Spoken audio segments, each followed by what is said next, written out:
Today I will tell you about one of the bloodiest and most mysterious events in the history of France, the St. Bartholomew's Night.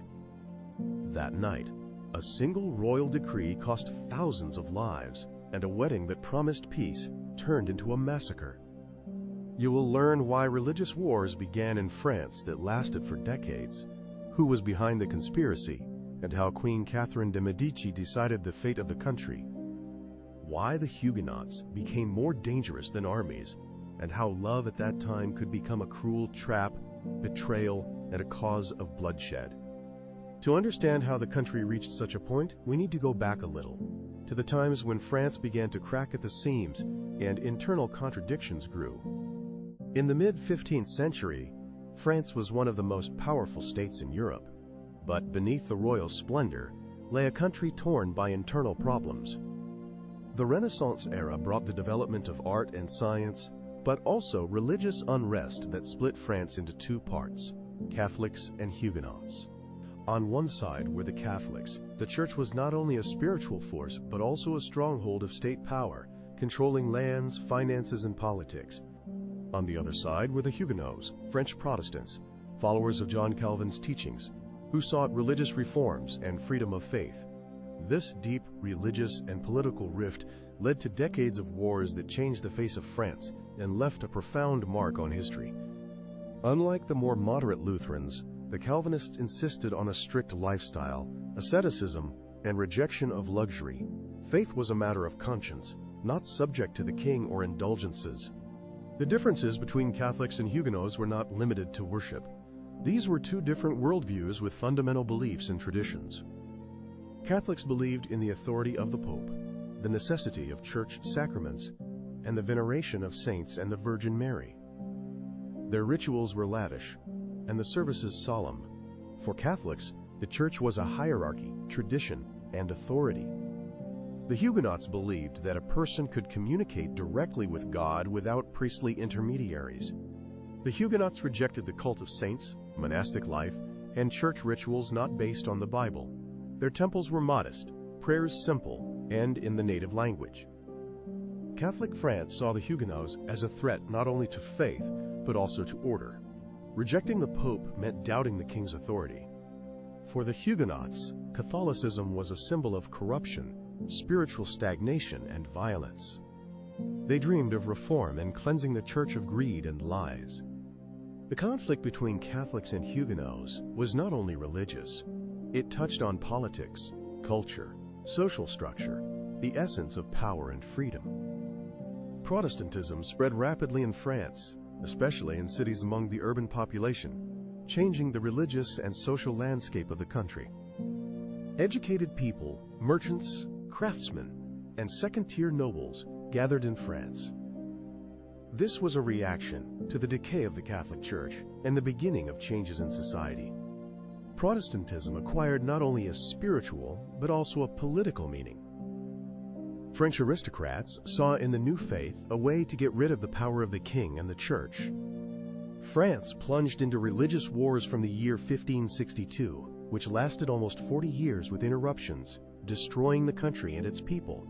The cause of the wars was not only religion. Faith became a flag behind which ambitions, fears, and the struggle for power in the country were hidden.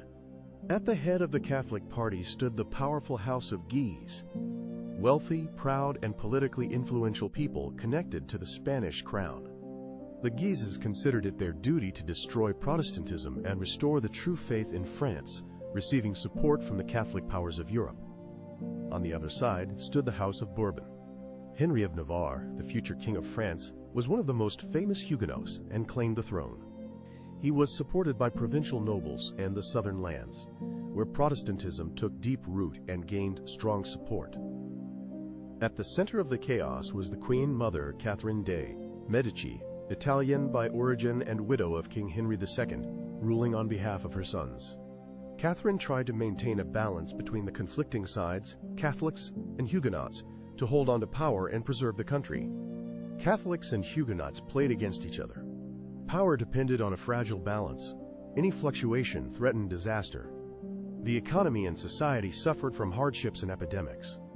The people, exhausted by constant conflicts, increasingly resorted to religious rhetoric. Faith became both a weapon and a justification for violence in these difficult times. In Paris, the Huguenots were a minority, but in the cities of Orléans, La Rochelle, and Nimes, their influence was strong. These cities became Protestant strongholds, states within a state. The Catholics responded by creating armed squads. The country was sinking deeper into civil war, where each side fought for its survival and influence. In this crisis, the idea of reconciliation through marriage seemed brilliant to many.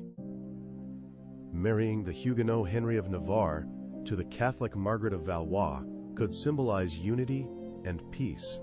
The St. Bartholomew's Night was not an accident. It was part of a chain of religious wars, political intrigues, and human fear that tore France apart. France stood on the edge, and any wrong step could turn into a tragedy. The people, tired of wars, lived with hope for peace, or at least pretended to hope. Tensions between Catholics and Huguenots led to constant armed clashes. The boundaries between faith, politics, and personal security were completely erased. But a chance for reconciliation appeared. It seemed it could unite everyone. The wedding became a symbol of hope for peace and an end to the bloodshed in France. On August 18th in Paris, the wedding of Henry of Navarre, a Protestant and King of Navarre, with Margaret of Valois, a Catholic and the younger sister of King Charles I of France, took place. Their union was meant to be a symbol of reconciliation between the two Frances, Catholic and Protestant, or at least a temporary pause in the bloody war. Henry was young, smart, and ambitious. The son of Queen Jeanne d'Albret of Navarre, raised in a Huguenot environment, strict and confident in its righteousness. Despite his young age, he had already shown leadership qualities, capable of leading people. His mother, a fierce Protestant, regarded marriage with suspicion. Jeanne died shortly before the ceremony. Rumors said she was poisoned. This was France, where no one could be fully trusted. Marguerite, later nicknamed Queen Margot, was an intelligent and educated girl with a strong character, but at that time only a pawn in a political game. She was not asked about her feelings. She was married off for peace, politics, and royal plans far from romance. This plan was created by minds far from romantic. Catherine de' Medici, the Queen Mother and the Grey Cardinal of French politics, sought to retain power. Her goal was not harmony for the sake of ideas, but the preservation of power and the prevention of further strengthening of the opposition. Neither Huguenots nor Catholics were to gain too much influence. For this, even a daughter was sacrificed without hesitation if necessary. The wedding was prepared quickly but with grandeur. Paris was decorated, music played, and crowds of people flocked to the city streets. Along with the Huguenot groom came hundreds of Protestant nobles, noble families, military leaders, and advisors, creating an important political event. Among the guests stood out Gaspard de Coligny, Admiral of France and influential Huguenot, political leader of the Protestants and mediator between the king and the Huguenot party. Coligny dreamed not only of freedom of religion, but also of a new, just France, causing concern among the Catholic elite. In recent years, he had become the main mediator between the king and the Huguenots. Even his enemies respected and feared him, which was an important but unnoticed detail. The Huguenots were in the city. There were many of them, without guards, with their families. They trusted the invitation and hoped for peace. Formally, the wedding was a compromise. Henry remained a Protestant, and the church ceremony was held only for Margaret separately. In this small symbol lay the fragility of what was happening. The union was both established and not. Laughter at the wedding tables did not hide the tension in the air. Everyone felt the danger, but no one spoke aloud. The Catholic nobility watched what was happening with distrust and caution, preparing for possible consequences. The wedding was met with contempt and anxiety. The House of Guise reacted especially fiercely, a powerful family fiercely hating Protestants and their allies in Paris. For the Guises, the arrival of Coligny and the Huguenot leadership was not a reason for celebration, but an opportunity. All enemies were gathered in one place, unguarded and vulnerable. At the same time, the Huguenots perceived the wedding as a victory. Their leader married the king's sister. They were respected and invited to Louvre. they felt like part of the state.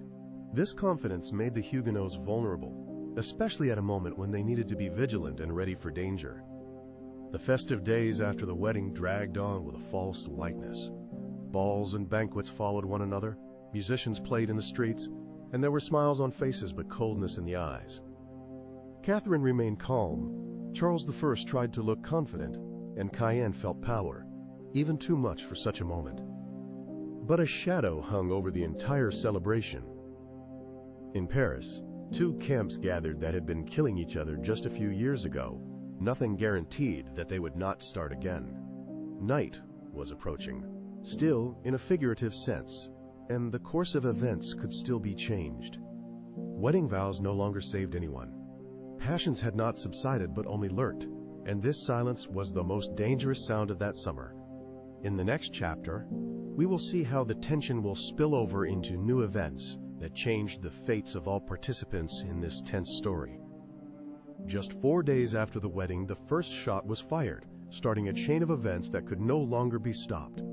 Paris lived in a state of sleepy hangover after the celebrations.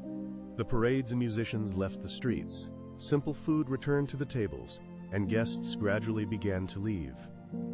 The outward silence concealed a storm in minds and corridors of power.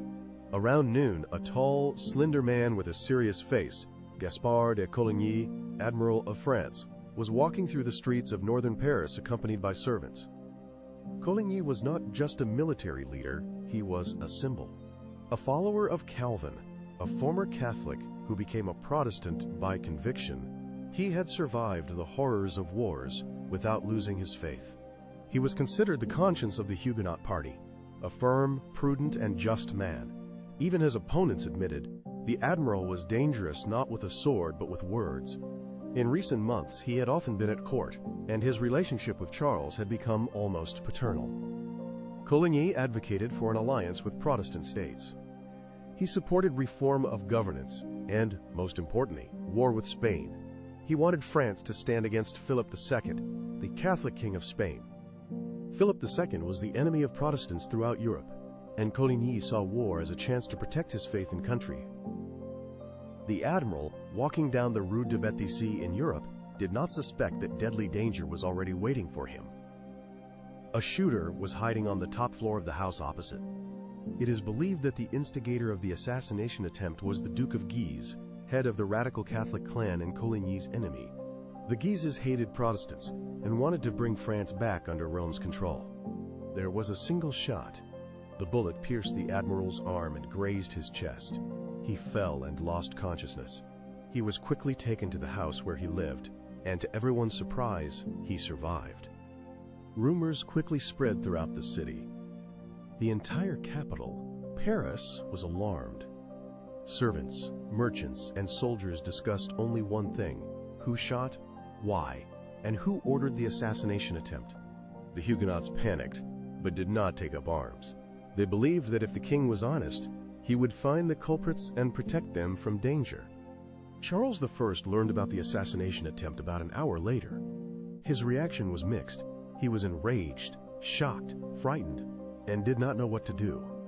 Together with his mother, he went to visit the admiral. The admiral, with a bandaged arm, met the king calmly, making no accusations, only asking to find the culprit. Charles promised to find the culprits, but Catherine de' Medici already understood that the situation was out of control. The admiral was alive, and his influence at court had grown.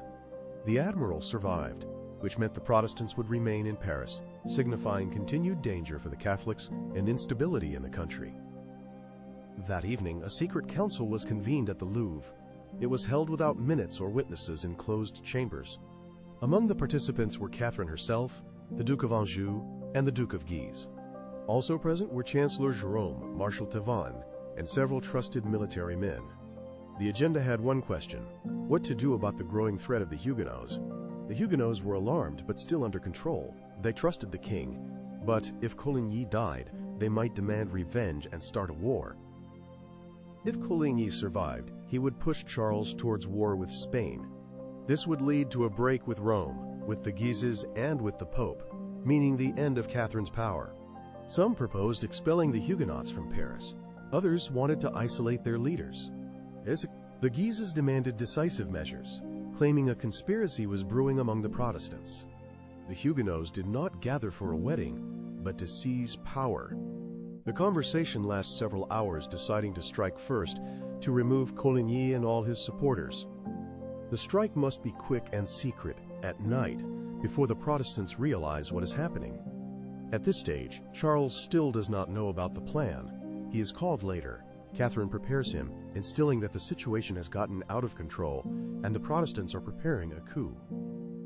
She speaks of the king's duty, the threat to the crown, and the danger to the younger brothers, convincing Charles of the need for decisive action. Charles faces a choice between trusting his mother and fearing for the crown and family.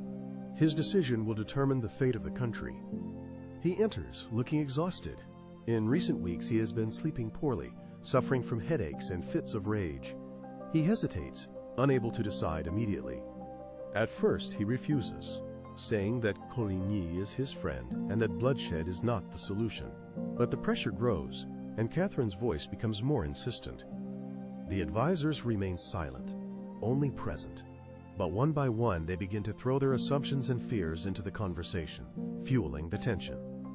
What if the Huguenots are already preparing an attack? What if they kill you first? What if it's already too late? Questions arise, making him doubt even more. In a hysteria, as if defending himself, Charles exclaims, "Then kill them all the Huguenots in Paris."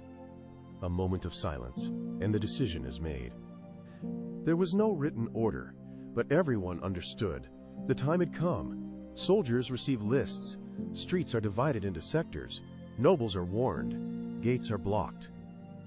A signal is appointed, the ringing of the bell of the Saint-Germain-l'Auxerrois church. Some council members did not sleep that night. Some prayed, some drank, but no one stopped the decision. Coligny lay in bed, unaware that he was being hunted again. He thought the morning would bring a new chance and that justice was still possible. He was wrong. The next chapter begins the St. Bartholomew's night. When the bell strikes, it will not just be a murder, but a true merciless terror of the crowd. The night from August 23rd to 24th became the one when fear stopped listening to reason and began to dictate its own laws. At night, France ceased to be itself. Time stood still, as if before a storm. People were still asleep, houses were closed, and the city held its breath, awaiting the unknown. No one knew that in the coming hours the streets of Paris would fill with blood. Steps would turn into screams, and the ringing of the bell would mark the beginning of the dreadful St. Bartholomew's night. It all started with one sound, not a gunshot or a scream, but the sound of a bell. At 3 in the morning, the bell of the Saint-Germain-l'Auxerrois church near the Louvre rang. Hundreds of armed men waited for the signal, scattered throughout the city. They were given lists in advance with names, addresses, and landmarks for the operation. They were trained to recognize Huguenot houses, instructed to act quickly, silently, and mercilessly. This is not a massacre, but a strike against conspirators. The first was Gaspard de Coligny, a 53-year-old admiral of France. He was wounded and lying in bed, guarded by servants and nobles. No one expected that the house was already being watched. The stairs creaked not from the wind. Guards in black infiltrate inside, ready for liquidation. The order to liquidate Coligny, according to many historians, was given by Duke Henry of Guise. Coligny was a symbol of Huguenot resistance. By removing Coligny, they hoped to decapitate the Protestant movement. Soldiers burst into the house, trampled the servants, and rushed through the rooms. A brutal operation began, which soon engulfed all of Paris and left a mark in history known as the St. Bartholomew's Day Massacre. Someone tried to resist, someone screamed, but Coligny made no sound. He raised his eyes, saw those who entered with drawn weapons, and calmly said, "You have come to kill me? I am ready." He was struck several times, then his throat was cut. The body was thrown out the window, falling right at the feet of the Duke of Guise. The Duke looked, wiped his glove, and kicked the body with his boot. The Duke said, "Let all the Huguenots know that those who threaten the king will be dealt with." From that day, law and order disappeared in Paris. The Guard received a list of targets and shifted from targeted killings to total extermination. The streets filled with the noise of footsteps, axes on doors, and the crack of breaking shutters. People were dragged from their beds. Some tried to flee, some prayed, some resisted, but it was all in vain. The city was filled with fear and horror. One eyewitness, a Catholic, wrote in his memoirs, "I woke up to a scream, first one, then two. Then the scream became a wall. I didn't understand what was happening." There were no more people on the street, only sounds, clanging, and footsteps, as if the city had turned into a mad living creature thirsting for blood. Huguenots were killed in houses, on streets, squares, and even in beds. They were thrown from balconies, drowned in wells, thrown against walls. Women were raped, children brutally beaten. Those who tried to seek refuge in churches also found no protection. Guards found them and killed them. The guards spared no one, neither age, nor status, nor faith. Cruelty engulfed the entire city, and fear reigned everywhere. In those terrible days, no one was spared, neither by gender nor by origin. Even those who converted to Catholicism were killed, just in case. Many Catholics tried to save their friends. Some registered them in their families. Some marked houses with white crosses, a sign of belonging to the true faith. But this did not always help. The crowd, seized by frenzy, did not distinguish details. A chain reaction appeared, and one followed another. One person saw the killings and joined the crowd. Out of fear, hatred, envy, everyone had their own reason to participate in the madness. By morning, the streets were strewn with bodies. The windows of many houses remained open. From some, blood dripped, creating a terrifying scene of horror and death. There was a different tension in the Louvre. Henry of Navarre and Prince Louis de Condé were there, both Huguenot, guests at the wedding, locked in the castle. In the morning, priests came to them with an offer, convert or die. Henry quickly understood the situation, agreed, and converted to Catholicism, signing the papers. They were temporarily spared. Prince Condé also agreed. Their decision saved their lives, but later it would become a subject of disputes, curses, and mockery. The Huguenots long could not forgive Navarre for his agreement, but he survived. One day this will change everything and influence future history. King Charles I did not sleep. He walked through the halls, listened to reports, tore his hair out, shouting that this was not what he wanted. He did not want a massacre. His intention was to remove the conspirators, but now the situation was out of control. It was already impossible to stop what was happening. The soldiers heard the order, but carried it out in their own way. Each acted on his own. The crowd felt impunity and rushed forward. Witnesses claimed that Charles stood by the window and, hearing the howling, said, "Calm them down, let them stop. I did not want this, but no one listened." The first day was the most terrible, but the massacre did not stop. It continued for 2 more days, sweeping through different city districts in waves. The killings would subside, and then flare up with new force. Many of the participants in the first act soon began to hide, fearing that their turn would come. Paris turned into a ghost town. The survivors did not go outside, and those who lost loved ones hid in their homes, fearing new attacks. Trade stopped. Butchers refused to butcher carcasses, the water in the hay turned sour, and fish stopped being eaten out of fear and impurity. Corpses were carried out in carts, thrown into the river, or buried in mass graves. The city fell into silence and horror.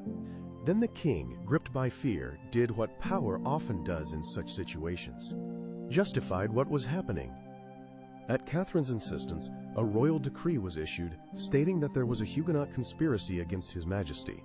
The actions of soldiers and townspeople were declared not a massacre, but an act of state self-defense, turning the slaughter into official policy. It was not an accident or a flare-up of violence, but an alleged necessity justified within France as a fight for order and security. Silence fell. No one celebrated. Paris quieted down. Catherine de' Medici appeared in public a few days later, dressed in black. Charles IX did not appear immediately. His mental state became unstable. At first, he assured everyone that he acted correctly.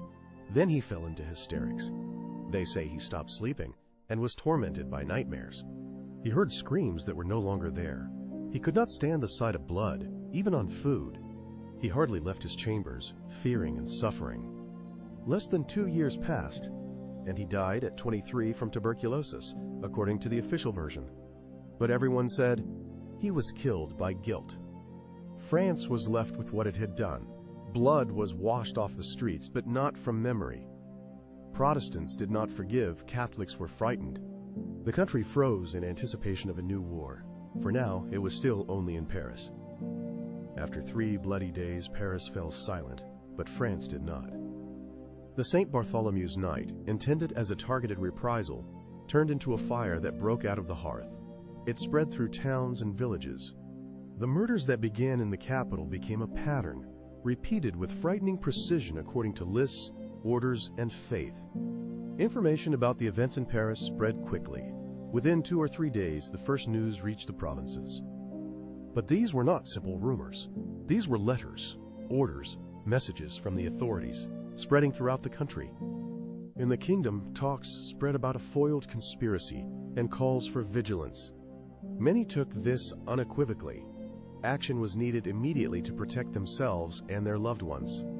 The first echo was the massacre in Meaux, a small town east of Paris. There, local Catholics, gripped by panic and rumors, broke into Huguenot homes and carried out vigilante justice. This happened on August 25th, just 1 day after the events in Paris. Fear and violence quickly spread across the region, fueling hatred between communities. In Orléans, a major trading center on the Loire, everything happened according to pre-made lists. The Huguenots held an important place: merchants, craftsmen, lawyers. On the night of August 26th, the massacre began. The city guard and citizens took to the streets to slaughter the Huguenots in apartments, houses, and warehouses. Huguenots were killed with axes, thrown off bridges, burned in shops. One eyewitness wrote about the screams of women being raped and men being cut down. In Lyon, the second most important city in France, the massacre began on August 30th. The city was famous for Protestant schools and printing houses. The local administration arrested all the leaders of the Huguenot community. They were held in prisons, then killed in groups without trial or charges. In Toulouse, where Protestants were in the minority, the people took the initiative into their own hands. For 3 days, they killed those they considered dangerous. At that time, there were no lists or systems, only a crowd gripped by the psychology of fear. One person, seeing a neighbor killed, would kill another to avoid becoming the next victim. In Bordeaux, Huguenots made up almost a third of the city council. Arrests began there, and then an order from Paris led to full-scale repressions and destructions. People were killed in prisons, property was burned, and houses were demolished. Some groups of Huguenots were drowned in the river, tied together, according to reports. The scenario repeated everywhere. First rumors of a conspiracy, then lists of suspects, after which the hunt for them began. Local authorities either participated in the persecutions or remained on the sidelines. Exceptions were rare, as in Montpellier, where the governor refused to act without a formal order. In Montpellier, the Huguenots were protected, but such examples were few. An information war accompanied all events, intensifying fear and hatred. Catholic preachers spoke of a great cleansing. Leaflets were printed, and official representatives of the king accused the Huguenots of preparing a rebellion. The anger of the people was considered sacred, and this justified violence. The killings came in waves, in some places 1 day, in others a week or even months later.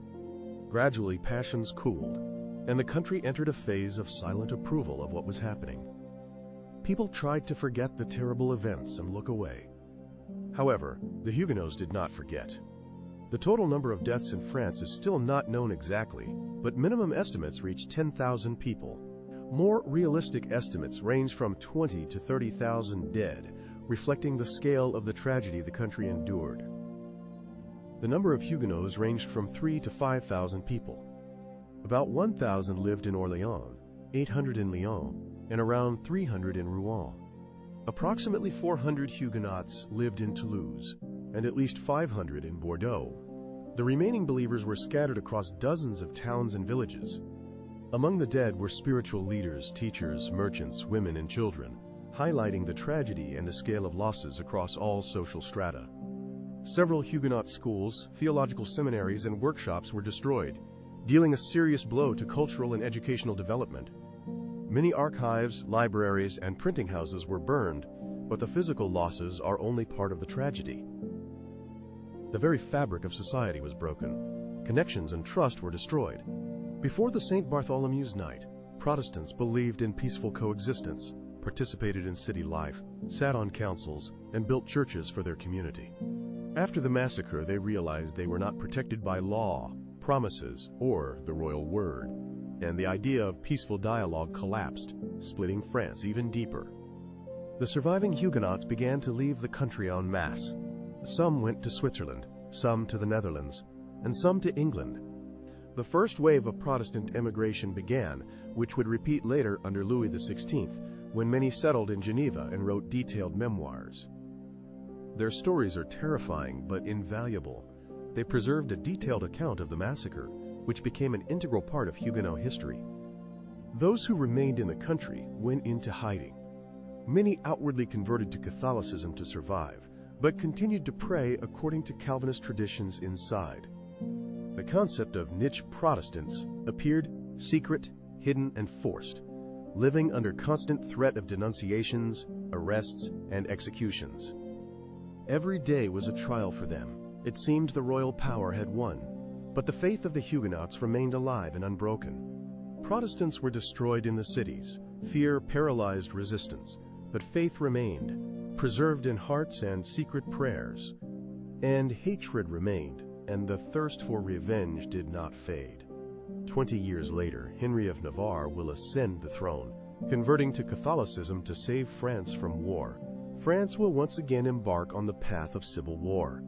Meanwhile, the streets of Paris are cleaned, the dust has settled, the bridge is washed, and sermons speak of a peaceful kingdom. But silence does not mean peace. It is merely a respite. The St. Bartholomew's Night began in the capital and became a French tragedy. The massacre did not happen by order, but by the spirit of the times, fear, and the idea that dissent was a threat that had to be destroyed. No one could say anymore, "We did not know." The massacre ended. The bodies were buried or thrown into the water, the streets thoroughly washed. France seemed to have returned to life, but the air was different, as if something new had entered it. Fear as an environment. No one knew what to say or whom to trust. Even the killers were unsure who would be the next target the following day. St. Bartholomew's Night remained in the past, but its consequences were only beginning. France closed in on itself, hiding fear and pain. Europe was already looking at France differently, seeing not a great power but a country where the king ordered the mass murder of his subjects. The Protestant states were shaken, primarily England, where Queen Elizabeth I was cautious and calculating. At that moment, she severed all contacts with the French envoys. When the French ambassador arrived at the court, she met him dressed in black, among silent courtiers. She showed neither grief nor disgust. Anti-French sermons were heard on the streets of London, pamphlets were printed, and prayer services were organized in memory of the brutally murdered brethren in faith. In Geneva, the heart of Calvinism, the bells rang for 3 consecutive days. This event immediately received its name, the St. Bartholomew's Massacre. This name was used by Protestants for many centuries.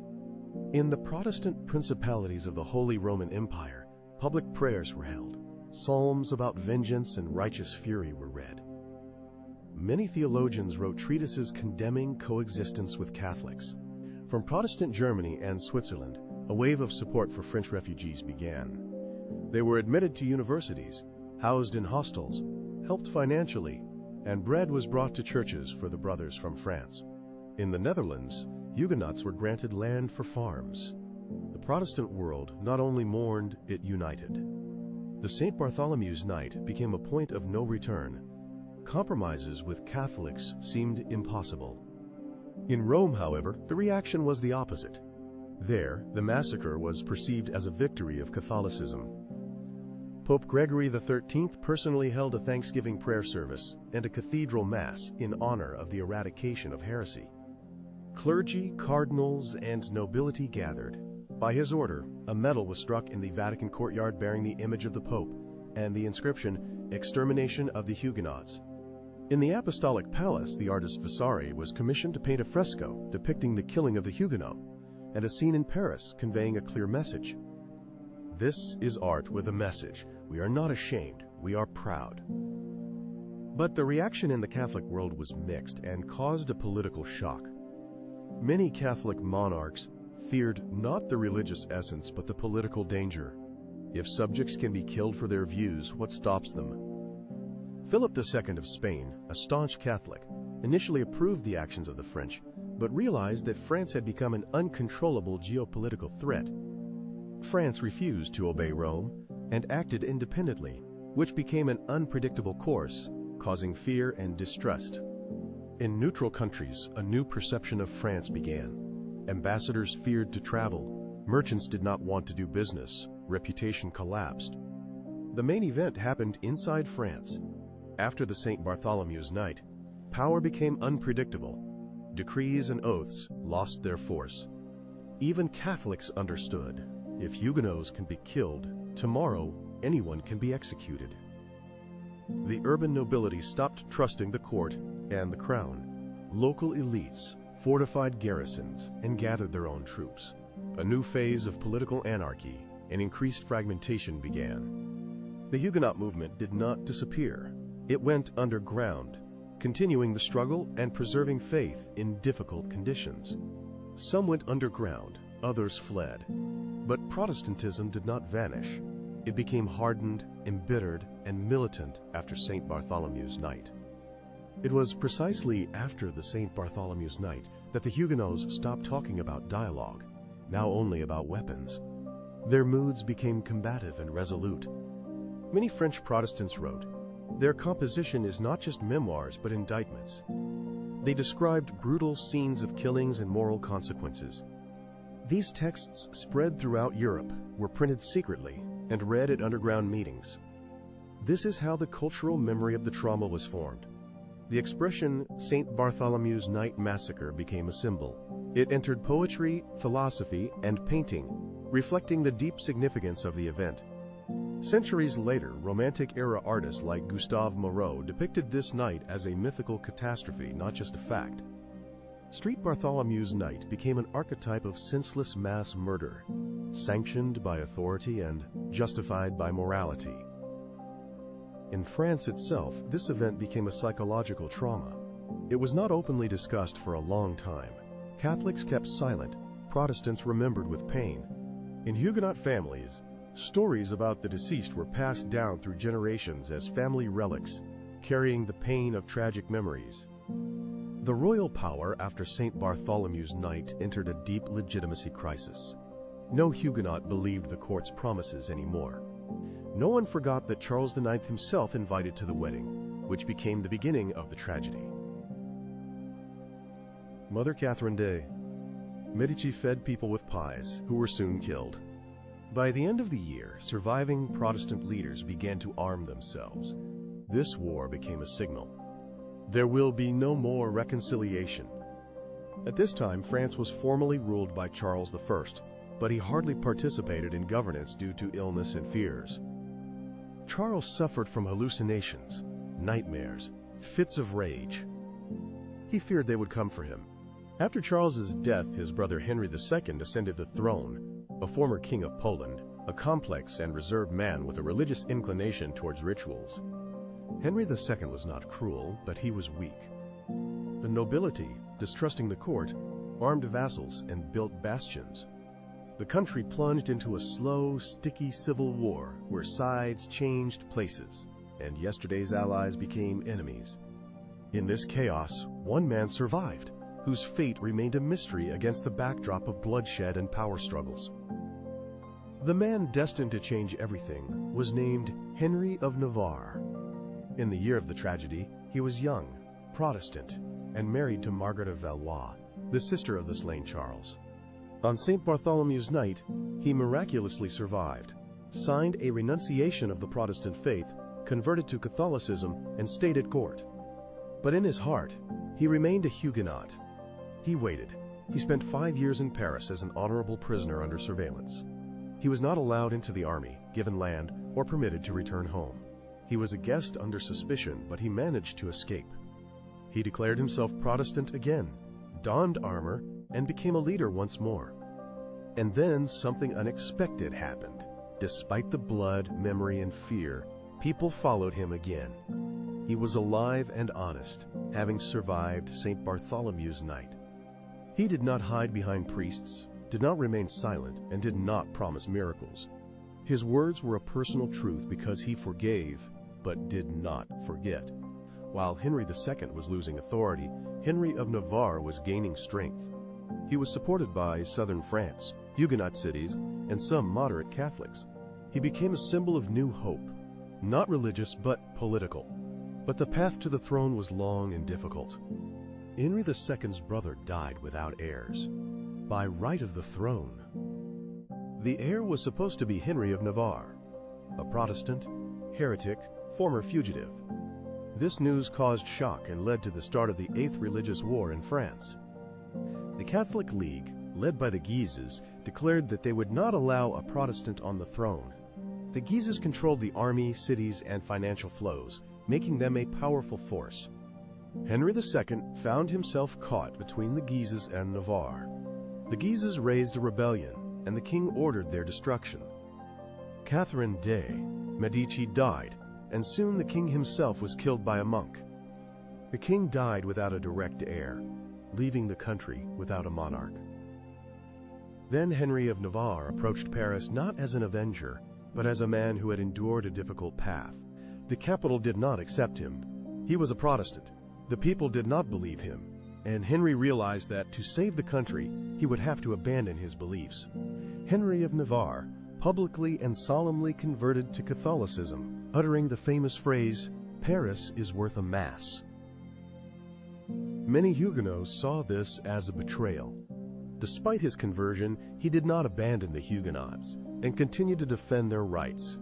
He signed the Edict of Nantes, which for the first time recognized freedom of religion in France. Henry became the first king from the Bourbon dynasty, a symbol of stability after decades of chaos.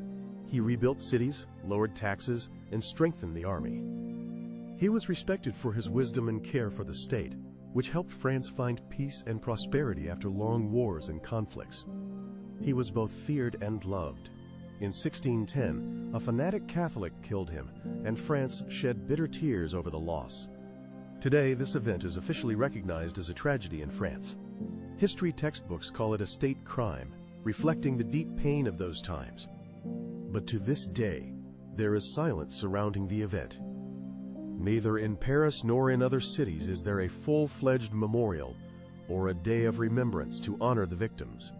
There is also no day of mourning that could unite people in memory of a tragedy that reminds us of the harsh lessons of the past. Why does this happen? Because the shadow of that time still lives on and reminds us that national crimes do not remain only in the past. They return when fear becomes law, when power abandons moral constraints and turns the other into an enemy. That is why the St. Bartholomew's Night continues to live on in books, films, lectures, and the fears of the present, carrying an important lesson. This lesson tells about the limits of power, the fragility of agreements, and the high price of political manipulation of religion. Every time the world declares, "This will never happen again," the shadow of Bartholomew rises, reminding people of a possible threat. It asks the question, "Are you sure?" urging us not to forget the lessons of the past and to protect peace from repeating tragedies.